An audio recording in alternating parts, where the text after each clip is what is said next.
আসসালামু আলাইকুম প্রিয় দর্শক, আরও একটি মজার রেসিপি নিয়ে চলে আসলাম। আমার আজকের রেসিপিতে থাকছে মিষ্টি কুমড়া দিয়ে মুচমুচে পাকোড়া।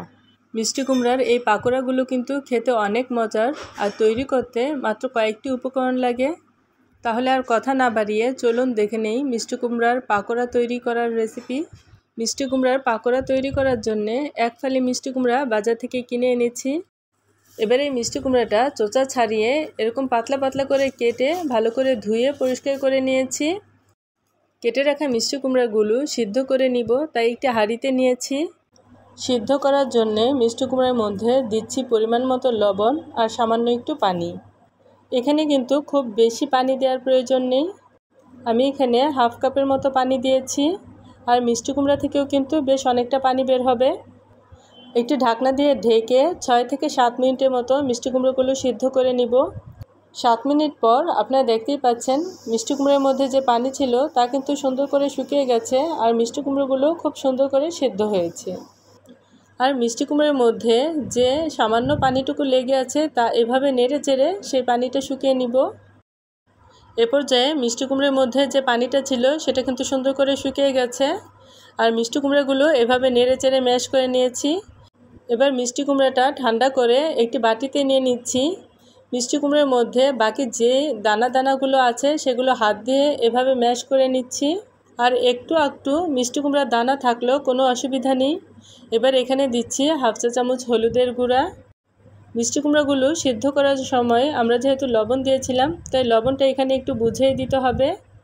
আমি এখানে হাফ চামচের মতো লবণ দিয়ে দিচ্ছি হাফ চা চামচ কাশ্মীরি মরিচের গুঁড়া।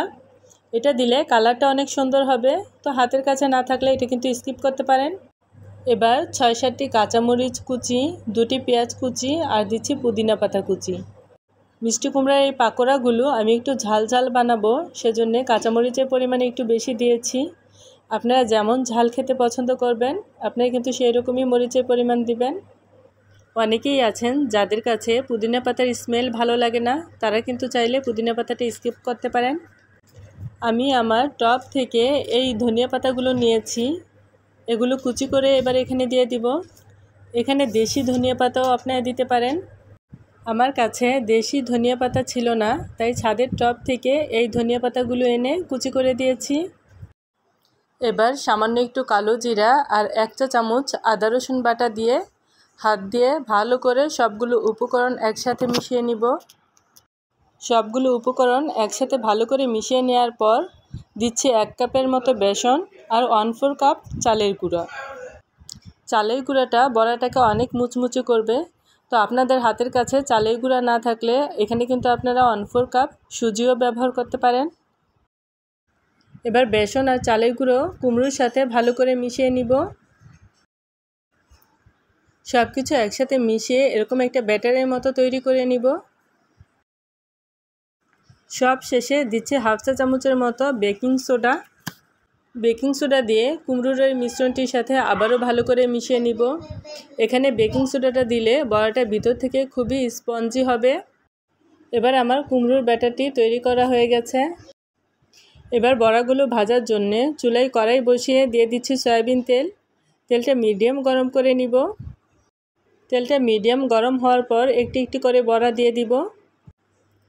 মনে রাখবেন খুব বেশি গরম তেলে কিন্তু বড়াগুলো দেওয়া যাবে না, তাহলে কিন্তু বড়াগুলো উপর দিক থেকে পুড়ে যাবে। আর বড়াগুলো ভাজার সময় চুলার আঁচটা আমরা মিডিয়ামে রাখব। 30 সেকেন্ডের মতো এক পাশটা ভেজে নেওয়ার পর একটি খুন্তি দিয়ে আস্তে আস্তে বড়াগুলো উল্টিয়ে দিতে হবে। যেহেতু এটা মিষ্টি কুমড়ার বড়া, তাই মনে রাখতে হবে বড়াটা কিন্তু খুব নরম হয়, তাই আস্তে আস্তে করে খুন্তি দিয়ে বড়াগুলো উল্টিয়ে দিতে হবে। এই বড়াগুলো ভাজতে কিন্তু খুব বেশি সময়ের প্রয়োজন হয় না, মোটামুটি 2 মিনিটের মধ্যে এই বড়াগুলো ভেজে নেওয়া হয়ে যায়। উল্টিয়ে পাল্টিয়ে বড়াগুলো এরকম লালচে করে ভেজে নিব। এই বড়াগুলো উপর থেকে যেমন ক্রিস্পি হয়, ভিতরটা কিন্তু ঠিক তেমনই স্পঞ্জি হয়। আপনারা দেখতেই পাচ্ছেন বড়াগুলো কিন্তু বেশ লোভনীয় হয়েছে। এই বড়াগুলো কিন্তু সন্ধ্যার নাস্তায় এমনকি ভাতের সাথেও খেতেও দারুণ লাগে। যারা মিষ্টি কুমড়া খেতে পছন্দ করেন না তারা কিন্তু এভাবে বড়া বানিয়ে খেয়ে দেখতে পারেন। আশা করি আপনাদের কাছেও ভালো লাগবে।